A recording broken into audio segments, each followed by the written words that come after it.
ओम शांति। आज प्यारे मीठे भगवान की मीठी मुरली मंथन की डेट है 23 मई 2020। तो मीठे मीठे बाबा अपने बच्चों से कह रहे हैं, अपने को राज तिलक देने के लिए लायक बनाओ। जितना पढ़ाई पढ़ेंगे, श्रीमत पे चलेंगे तो राज तिलक मिल जाएगा। भगवान कह रहे कि अपने को राज तिलक, सबसे पहले तो राज तिलक आत्मा को देना है, क्योंकि आत्मा जहाँ रहती है वहीं पर तो हम तिलक लगाते हैं ना। माताएं बहनें बिंदिया लगाती हैं, अर्थात आत्मा यहाँ पर है, तभी तो हम कोई शुभ कार्य कर रहे हैं ना। माताएं श्रृंगार कर रही है ना। तो सबसे पहले खुद को राज तिलक लगाना है, फिर हम आत्मा को उसकी जगह पे सेट कर देंगे, उसकी सीट पर विराजमान करेंगे। उसके बाद ही हम हर कर्म करेंगे, ईश्वर की याद से करेंगे, श्रीमत पे चलेंगे, तभी हमें भविष्य राज तिलक मिलेगा सत्युग में। आगे बात समझ में? तो उसकी फाउंडेशन नींव तो यहीं पे पड़नी है। तो उसके लिए क्या करना? राज तिलक देने के लिए सबसे पहले पहले ज्ञान दान करना है। पहले पहले स्वयं को, खुद को हम ज्ञान में है या ज्ञान हम में है, यह देखना है, चेक करना है। बहुत बहुत महीन चेकिंग है। सिर्फ कल भी बाबा ने बताया कि ज्ञान की लबाड़ नहीं करनी, मतलब सिर्फ सुनना सुनाना ही नहीं, ज्ञान को धारण करना। अपने अंदर की सूक्ष्म कमी कमजोरियां जब तक हम नहीं निकालेंगे, तब तक जितना भी हम कमाई किए, हाँ, और वही सूक्ष्म कमी हमारे अंदर जो क्या क्यों कैसे ऐसे वैसे जब हमने कर दिया, तो वो सारा जो हमने कमाया ना, वो लुट गया, डुबो दिया हमने खुद ही। तो चेहरा कैसा लटक जाता है, सबको अनुभव होता है। जब किसी के भी कोई व्यक्ति ने 1 लाख रुपए जमा किया और बैंक से लेकर आ रहा है, रास्ते में उसकी चोरी हो जाती है, उसका चेहरा कैसा लटक जाता है। कुछ भी उसे खाने पीने 56 भोग भी दो ना, तो उसको नहीं अच्छा लगता, क्योंकि उसकी सारी मेहनत की कमाई लुट गई। तो वही बात है, पुरुषार्थ में भी ऐसा ही होता है। जब कोई छोटी सी बात में जो हम कर सकते हैं, उसमें भी क्या क्यों कर दिए और सारा दिन उलझ कर रह गए, तो कैसा लगता है।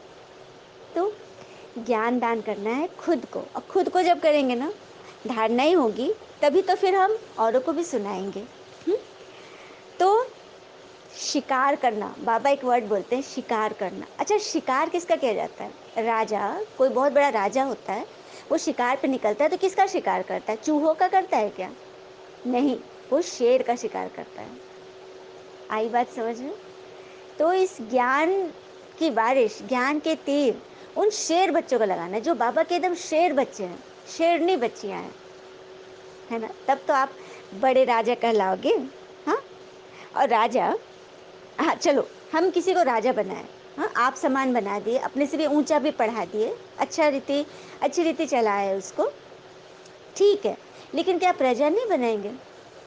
राजा क्या सिर्फ स्वयं पर राजा करेगा, राज्य करेगा? प्रजा तो चाहिए ना, जितनी बड़ी डिनेस्टी होगी। तो बस ये ज्ञान हमें सबको सुनाना है। अब सब कितना पढ़े क्या करे, वो उनका पाठ, उनका तकदीर। हमने तो सबको ज्ञान सुना दिया ना, मतलब वो हमारी प्रजा में आ गए। आई बात समझ में? तो राज तिलक लेना है ना सबको। देखो, भगवान तो चाहते हैं कि सभी राजा बने।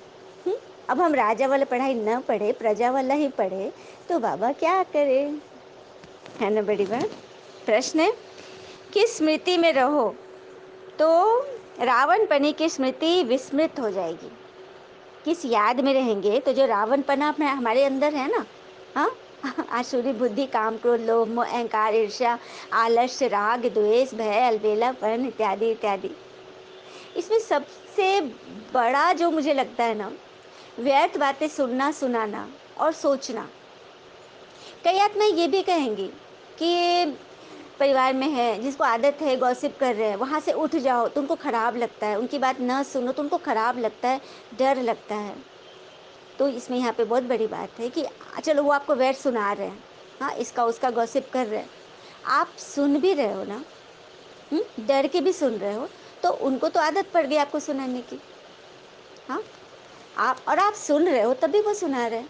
आप अभी से उसको बोलना शुरू कर दो कि मुझे ये नहीं अच्छा लगता है, मेरा मन खराब हो जाता है सुन के, प्लीज़ रिक्वेस्ट करो कि नहीं सुनना मुझे। जब आप ऐसे करोगे ना, तभी वो आपको सुनाना बंद करेंगे। अच्छा, एक और बात है, कोई अनजान व्यक्ति, हाँ, कहीं पार्टी में गए, कहीं बाहर गए, या मार्केट में कहीं भी, मतलब वेटिंग रूम में बैठे हैं, बहुत देर तक बैठना है, एक अनजान व्यक्ति आया तो क्या उनके सामने बैठकर हम किसी की शिकायत शुरू कर देंगे? बिल्कुल नहीं करेंगे। क्यों नहीं करेंगे? क्योंकि हमें पता नहीं कि उसका नेचर कैसा, उसको खराब लग जाए। तो वही बात है, आपको कोई सुना रहा मतलब आपका नेचर उसने पकड़ लिया कि आप सुनते हो। आई बात समझ में? नहीं सुनना है, क्योंकि ईश्वरीय डायरेक्शन है। न कल भी था ना, hear no evil, see no evil, talk no evil, think no evil. बुरी बातें न सुननी है, न करनी है, न सोचनी है, न सुनानी है, और अपनी अंदर की सारी कमी कमजोरियों को निकालते जाना है। तो देखिए बाबा क्या आंसर देते हैं रावण पन्ने की स्मृति को हटाने से। तो सदा स्मृति रहे कि हम स्त्री पुरुष नहीं, हम आत्मा है, हम बड़े बाबा शिव बाबा के बच्चे हैं। यह स्मृति रावण पन्ने की स्मृति को भुला देगी। मतलब सदा जब हमें याद रहे कि हम तो भगवान के बच्चे हैं, हाँ, तो यह स्मृति हमें बहुत आगे ले जाएगी। और कहते हैं ना कि परमात्मा को वे ही लोग खोजने निकलते हैं जिनके ऊपर परमात्मा की नज़र पड़ी होती है, जिन्हें परमात्मा ने ढूंढ कर निकाला है, वही बच्चे भगवान को ढूंढने निकलते हैं, भगवान की याद में चलते, भगवान के नियम पे चलते। अब हम सबको अपनी चेकिंग करनी है ना, कि क्या परमात्मा ने हमें खोजा है? हाँ, हम वही बच्चे हैं जिन्हें परमात्मा ने ढूंढा। तो सदा भगवान की याद रहे और हर कर्म ईश्वर की याद से करेंगे तो पवित्र रहने की ये बहुत अच्छी युक्ति है। परंतु इसमें मेहनत चाहिए, है ना। देखो मेहनत के बगैर कोई बच्चा टॉप करेगा क्या क्लास में? कंपटीशन में मेहनत तो करना पड़ेगा। तो उसी तरह से घर बैठे यदि भगवान बहुत इजीली हमें मेहनत सिखा रहे हैं, और कोई भी चीज़ ना प्रैक्टिस से फिर इजी हो जाती है। अब जैसे किसी को सिलाई करनी है, हाँ, उसने नहीं जानती, उसे नहीं मालूम ब्लाउज कैसे बनता है, कुर्ता कैसे बनता है, लेकिन जब वो सीख जाती है और बार बार जब बनाने लगती है, भोजन बनाना है या फिर ऑफिस के वर्क है, कुछ भी काम है, शुरू में तो सबको थोड़ी परेशानी होती है, लेकिन जब वो सीख लेते हैं तो फिर इजी हो जाता है ना। तो उसी तरह से ये ज्ञान भी शुरू में सबको अटपटा लग रहा है, लेकिन और आत्माएं कर रही हैं ना, हाँ, सभी पुरुषार्थ कर रहे हैं ना। तो हमारे सामने तो कितने सारे मॉडल हैं कि हम उन्हें देख कर भी अपने आप को एकदम आगे आगे आगे बढ़ा सकते हैं, है ना। गीत है आज की बहुत सुंदर, बाबा आजकल रोज गीत सुना रहे हैं ना। चलिए सुनते हैं। तुम्हें पाके हमने जहाँ पा लिया है, तुम्हें पाके हमने जहाँ पा लिया है, ज़मीं तो ज़मीं आसमां पा लिया है, तुम्हें पाके हमने जहाँ पा लिया है, तुम्हें पाके हमने। जहाँ तक मोहब्बत की राहें खुली है, तुम्ही से हमारी बातें हुई है, इनायत का हमने मेहरबान पा लिया है, तुम्हें पाके हमने जहाँ पा लिया है, तुम्हें पाके हमने। ओम शांति। बाबा कहते हैं रूहानी पिता बैठ रूहानी बच्चों को समझा रहे हैं। तो तिलक कहाँ देते हैं? भ्रिकुटी पे तिलक देते हैं। तो बाबा कह रहे कि मैं तुम्हें आत्मा की पहचान देता हूँ, मैं तो तुम्हें तिलक देता हूँ कि तुम शरीर नहीं, तुम एक आत्मा हो। यह आत्मा की निशानी तो है। अब आत्मा को पिता का वर्षा चाहिए, स्वर्ग का, विश्व का राज तिलक चाहिए, सूर्यवंशी चंद्रवंशी महाराजा महारानी बनने के लिए तो पढ़ते हो ना। तुम यहाँ आए ही हो पढ़ने के लिए, बाबा कह रहे हैं। आत्मा जो यहाँ निवास करती है वह कहती है बाबा हम आपसे विश्व का स्वराज अवश्य प्राप्त करेंगे। अपने लिए हर एक को अपना पुरुषार्थ करना है। बाबा देखो यहाँ पे क्लियर कर रहे हैं ना, हर एक को अपने लिए करना है।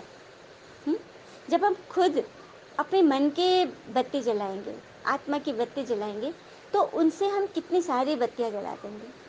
खुद की बत्ती पहले जलानी है, खुद के दीपक को जलाना है। अपने आप पूरे जग में रोशनी हो जाएगी, क्योंकि बूंद बूंद से घड़ा तो भरता ही है। हाँ, तो बस अपने आप को ऐसा सपूत बनकर दिखाओ बाबा को। हुँ? अब हमारी चलन को देखते रहना कि हम कैसे चलते हैं। आप भी जान सकते हैं कि हम अपने को राज तिलक देने लायक बने हैं या नहीं। बच्चे बाबा से पूछ रहे हैं कि आप देखना कि हम बने हैं कि नहीं। तुम बच्चों को पिता का सपूत बनकर दिखाना है। हाँ, माला का दाना जरूर बनेंगे, आपका नाम वाला करेंगे। हम आपके मददगार अपने मददगार बन भारत पर अपना राज्य करेंगे। बच्चे बाबा से प्रतिज्ञा कर रहे हैं, बाबा हम आपके मददगार जरूर बनेंगे। सुंदर बात है ना। अभी तो आत्मा उल्टी लटकी पड़ी है। हुँ? जब ऐसी हालत होती है तभी बाबा कहते हैं कि अब तो हमारे बच्चे को मैं जाकर राजयोग सिखलाऊं। तभी तो बाबा आते हैं ना, पूरे 5000 वर्ष के बाद बाबा आते हैं। फिर बाबा बोल रहे हैं कि ये सिर्फ तुम बच्चे जानते हो ना कि बरोबर हमारा बाबा ज्ञान का सागर, सुख का सागर है। यह महिमा पक्की कर लो, भूलो नहीं। भगवान की महिमा है। हुँ? भगवान ही तो है। भगवान जो ज्ञान सुनाते ना, वो हमने कभी नहीं सुनी, कहीं नहीं वर्णन है। तभी तो आत्माएं मूंझती हैं इसमें कि एकदम नया ज्ञान है। तो नया ज्ञान है नई दुनिया के लिए, नए नए बच्चों के लिए। हुँ? फिर बाबा कहते हैं अभी तुम समझ गए हो, हम विश्व के मालिक सर्वगुण संपन्न थे, अभी कोई गुण ही नहीं रहा। यह भी बाबा बैठ समझाते हैं। बच्चों का रचयिता है ही पिता, तो पिता को भी तरस पड़ता है ना सभी बच्चों पर। बाबा कहते हैं मेरा भी ड्रामा में यह पार्ट है कि तुम्हें पतित से पावन बनाओ। बाबा कहते हैं कि मैं भी ड्रामा से बंधा हुआ हूँ। और बाबा उसे ही स्मृति दिलाते हैं जिन्होंने 84 जन्म लिए। 84 जन्म वाले बच्चे जो आदि युग के होंगे, सतयुग के नंबर 1 डिनेस्टी में जो आएंगे, वही 84 जन्म लिए होंगे। वही बाबा के सबसे नंबर 1 बच्चा है। इसीलिए बाबा उन बच्चों को ही सुना रहे हैं। फिर बाबा कहते हैं भारत ही सचखंड था, अभी भारत ही झूठखंड बना हुआ है। हुँ? तो फिर से बाबा इस झूठखंड को सचखंड बनाने आए हैं। फिर बाबा कहते हैं आत्मा की छोटी निशानी भी यहाँ ही दिखाते हैं जहाँ तुम राज तिलक लगाते हो। आत्मा वही तो बैठती है, वही तो उसका स्थान है ना। फिर बाबा कहते हैं कि मैं जो तुम्हें सिखाता हूँ उसका नाम है राजयोग, सिखलाने वाला मैं ही हूँ। हाँ, राजयोग द्वारा तुम सबसे पहले खुद पर राज करना सीखते हो। हाँ, जो खुद पर राज करेगा वही तो दूसरे को भी अपने व्यवहार से दिखाएगा। और बाबा कहते हैं ना कि अंतर्मुखी बनो। क्यों कहते हैं बाबा? क्योंकि अंतर्मुखी अर्थात ऐसा नहीं कि मैं गंभीर हो जाना, किसी से बात ही नहीं करना, नहीं, बात करनी है, सेवा तो पूरी करनी है, लेकिन अंदर अंदर ज्ञान का चिंतन मनन चले, ईश्वर से बातें चलती रहे। मतलब अंदर से सुखी रहोगे ना, तभी आपको देखकर सामने वाला भी सुख महसूस करेगा, उसे आपकी वाइब्रेशन से खुशी मिलेगी। ऐसा नहीं कि आप कहीं एंटर करो रूम में और आपको देख कर सबको भारी भारी लगे, ऐसा नहीं बनना। जब दुनिया के लोग आपको पसंद नहीं करे तो परमात्मा कैसे पसंद करेगा? तो आप ऐसा बनो ना, अपना व्यक्तित्व ऐसा बनाओ कि आपको देख कर सुन कर सबकी बाहें खिल जाएं, सबके होठों पे मुस्कान आ जाए, सबकी आंखों से एकदम चमक आ जाए, है ना। तभी तो भगवान भी खुश होंगे, है ना। बड़ी बात, सच बात है ना। कोई माता पिता है और उनके बच्चों की जब सारी दुनिया तारीफ करे तो माता पिता को कितना अच्छा लगता है, कितने गर्व महसूस होता है ना। और किसी की निंदा हो रही है, लोग कह रहे कि कैसा बच्चा है, कैसे माँ बाप है, तो माँ बाप तो कहीं मुंह दिखाएंगे भी नहीं। तो परमात्मा भी वही बोल रहे हैं ना कि मुझे तो बच्चों पे तरस पड़ता है, अपने बच्चों पर जिन्होंने 84 जन्म लिए, वो भी घड़ी घड़ी भूल जाते हैं यार। तो इसलिए तो मैं तुम्हारे सम्मुख आया कि सदगति दाता तो मैं ही हूँ, तुम्हारी सदगति कराने, और एम ऑब्जेक्ट भी तुम्हें दिए हैं ना। पढ़ाने वाला भी बैठा है, फिर भी इतनी खुशी क्यों नहीं रहती है? सच बात है बाबा। तो देखो, हम आत्माओं को किसी देहधारी पर क्यों क्या नहीं करना है, लेकिन परमात्मा तो क्यों करते हैं, क्योंकि वो निराकार है। निराकार ही सिर्फ किसी पे क्यों क्या कर सकता है, साकार शरीर वाले नहीं कर सकते। क्योंकि फिर हम उस क्यों के बंधन में ऐसा कस के जकड़ जाएंगे ना कि हमें कोई निकालने वाला भी नहीं मिलेगा, और हम खुद तो गड्ढे में गिरेंगे, सामने वाले को भी गिरा लेंगे। तो कितना हिसाब चढ़ा लिया ना। इसीलिए बाबा कहते हैं कि जितना जितना तुम पढ़ेंगे पढ़ाएंगे, हाँ, शिकार करेंगे, तो राजा बनेंगे। हाँ, उच्च पद पाना है ना, तो शिकार करने के लिए स्थिति भी अच्छी होनी चाहिए। कोई अगर कोई कहते हैं कि नहीं सुनते, कोई नहीं मानते, अर्थात आपकी वाणी में जौहर नहीं है। या आपके मन में शुभावना नहीं है, आप मनसा सेवा नहीं करते हो परिवार की, कहीं न कहीं कुछ मिस्टेक्स हैं, कहीं कुछ मिक्सचैरिटी है, जो ये प्रॉब्लम आ रही है। तो उसकी चेकिंग कौन करेगा? हम ही ना करेंगे। हुँ? अच्छा, मीठे-मीठे बच्चों प्रति भगवान की नमस्ते, हम बच्चों की भी प्यारे शिव पिता को नमस्ते और बाबा दिल से सभी आत्माओं की तरफ से आपको very, very, very good morning. धारणा के लिए मुख्य सार है, पहली पॉइंट, अपने को राज तिलक देने के लायक बनाना है, सपूत बच्चा बनकर सबूत देना है बाबा को, चलन बड़ी रॉयल रखनी है, पिता का पूरा-पूरा मददगार बनना है। रॉयल चलन से मतलब एक तो होता है राजघराने के लोग, रॉयल परिवार, रॉयल फैमिली के होते हैं, लेकिन यहाँ परमात्मा के घराने के बच्चे, दुनियावी मनुष्य से जो राजा हैं, देहधारी राजा से तो बहुत बड़े हैं ना हम लोग। हुँ? जिसको भगवान पढ़ा रहे, भगवान चला रहे, भगवान पालना कर रहे हैं, भगवान सिखा रहे, भगवान खिला रहे हैं, भगवान हँसा रहे हैं, हाँ? भगवान शिकार करने की युक्ति बता रहे हैं, कैसे आत्माओं को मतलब शेर बनाओ, हुँ? है ना? तो ये होती है रॉयल बच्चे। तो रॉयल बच्चे हैं जिसको दुनिया के पिता पढ़ा रहे हैं, सबसे बड़े से बड़ा रॉयल, रॉयल्टी से हमें बता रहा है। तो उनकी चलन कैसी होनी चाहिए? वे कम से कम बोलेंगे, अंतर्मुखी रहेंगे, अंदर से पूरा खुश रहेंगे, सुखी रहेंगे, हाँ? और व्यर्थ वाणी से परे विश्राम ले लेंगे, फालतू की बातें नहीं बोलेंगे। जहाँ पे देख रहे कहीं कोई फँस रहा है तो वहाँ पे वो साइलेंट में आ जाएंगे, चुप हो जाएंगे, मौन में चले जाएंगे और निरंतर शुभ भावना रखेंगे। गुस्सा में नहीं रहेंगे, लेकिन शुभ भावना रहेगी कि भगवान इसका भला हो। हुँ? तो ऐसे बच्चे ही बाबा के पूरे मददगार बनते हैं। अंदर में कोई भी सूक्ष्म कमी है ना, जैसे किसी किसी को बहुत कड़े संस्कार हैं, उनको मुलायम करने के लिए, कोई अपनी महिमा के लिए नहीं बोलते कोई, उनके संस्कार मुलायम हो जाए, वो मीठा बन जाए, उनका भला हो, उनको सब लोग अच्छा समझे, उनके घर में बाबा का झंडा लग जाए, यह बात है।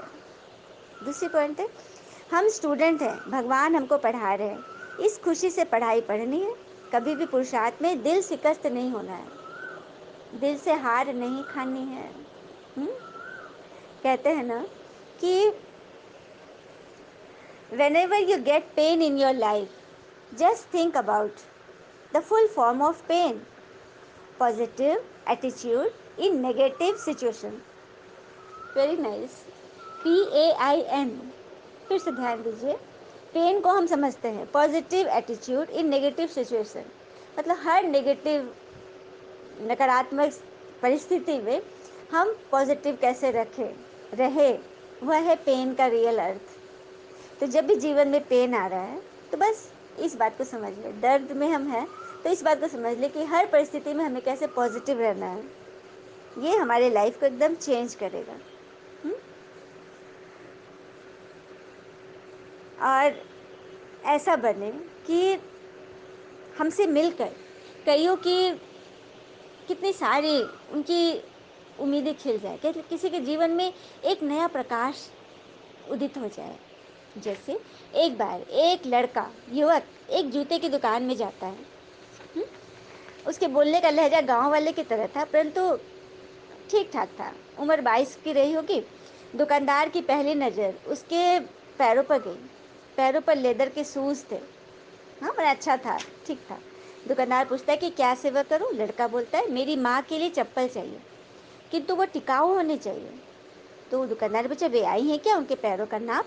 तो लड़का ने अपने पर्स में से एक फोल्ड किया हुआ पेपर निकाला, जिस पर पेन से पैर की आउटलाइन बनी हुई थी, नाप दोनों पैरों की। दुकानदार, अरे बेटा, तो बहुत अच्छी बात है। फिर उन्होंने उस नाप का उसको चप्पल दिखा दिया। तो उससे पूछने लगा कि माँ क्यों नहीं आई? तो बोला कि क्या बताओ साहब, मेरी माँ की नहीं, बोला कि तुम माँ के लिए चप्पल, ऐसे बात बात में पूछने लगा। तो उसने बताया कि मेरी माँ की ज़िंदगी बीत गई, पैरों में कभी चप्पल नहीं पहनी थी, मेरी माँ मजदूर है, कांटे झाड़ी में भी जानवर जैसे मेहनत कर कर के मुझे पढ़ाई, पढ़ा कर अब नौकरी लगाई है, आज मेरी पहली तनख्वाह मिली है। दिवाली पर घर जा रहा हूँ तो सोचा माँ के लिए क्या ले जाऊँ, तो मन में आया कि अपनी पहली तनख्वाह से माँ के लिए चप्पल लेकर आऊँ। दुकानदार ने अच्छी चप्पल दिखाई जिसकी 800 रुपये कीमत थी। पूछा चलेगी क्या? बच्चा, उनको लगा कि इसको भारी कम ज़्यादा लग रहा होगा, लेकिन बच्चा कीमत देने को तैयार था। फिर दुकानदार ने पूछा कि तेरी तनख्वाह कितनी है बेटा? तो उसने बताया कि अभी तो सिर्फ 12,000 है, सब कुछ करके इतने पैसे बचे, सब बताया। 3,000 माँ के लिए। तो फिर तो तुम्हें 800 रुपये ज़्यादा हो रहा होगा ना? तो बोला नहीं नहीं, कुछ नहीं होता। दुकानदार ने चप्पल बॉक्स पैक कर दिया और लड़के को दे दिया और खुशी खुशी दुकान से बाहर निकला। चप्पल जैसी चीज़ की कोई किसी को इतनी महंगी भेंट नहीं दे सकता। पर दुकानदार ने उससे कहा, रुको। हाँ, दुकानदार ने उसे, वो बच्चा तो वो चप्पल ले लिया था, हाँ, अपना चप्पल खरीद, लेकिन दुकानदार ने एक और चप्पल उसके बैग में पैक करके दे दिया। तो उसने देखा, तो उसने बोला कि यह क्यों? तो दुकानदार ने बोला कि यह चप्पल माँ को मेरे इस मैंने अपने भाई की तरफ से गिफ्ट है। माँ से कहना पहली खराब हो जाए तो दूसरी पहन लेना, नंगे पैर नहीं घूमना, इसे लेने से मना मत करना। और उसने बोला कि मुझे वो पेपर दे दो, जो पेपर में उसकी माँ का नाप था ना पैर का, वो पेपर उसने रख दिया और ये चप्पल का गिफ्ट दुकानदार ने उसे दे दिया। डबल चप्पल हो गए उसके पास और वो लेकर चला गया।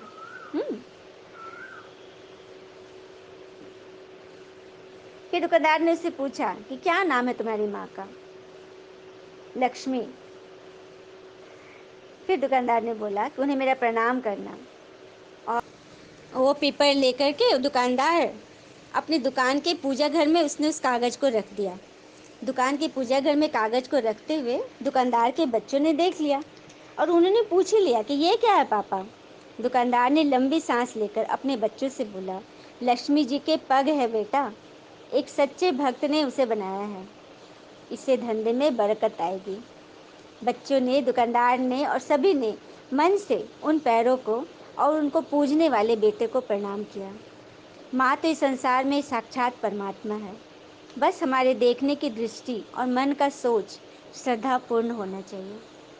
सुंदर बात है ना, कि जिस तरह से उस बच्चे की भक्ति अपनी माँ के लिए, जो श्रद्धा थी, और उसकी माँ के पग उसने इससे रखे दुकानदार ने, क्योंकि ऐसी देवी कहाँ मिलती है जिसने इतने अच्छे संस्कार अपने बच्चों को दी। सच में वो लक्ष्मी थी ना, धन्य थी। ये कहानी हमें बहुत बड़ी सीख दे रही है कि हमें अपने संस्कार कैसे बनाने हैं। हाँ, कभी भी किसी बात में हमें हिम्मत नहीं हारना है।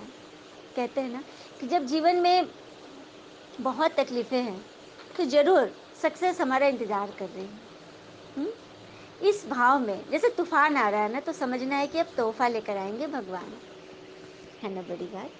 वरदान दिया बाबा ने, कंट्रोलिंग पावर द्वारा 1 सेकंड के पेपर में पास होने वाले पास विथ ऑनर बनो। कंट्रोलिंग पावर द्वारा 1 सेकंड के पेपर में पास विथ ऑनर कैसे बनेंगे? तो कंट्रोलिंग पावर के लिए अपनी पावरफुल ब्रेक तो होनी चाहिए। तो ब्रेक वही है, सेकंड में हम अपने व्यर्थ से मुक्त हो जाए। सेकंड में अब कोई गाड़ी चला रहा है, रोड पर है, और सामने से कोई एकदम तिरछी, आड़े तिरछी कोई गाड़ी चल रही है, तो हम क्या करेंगे?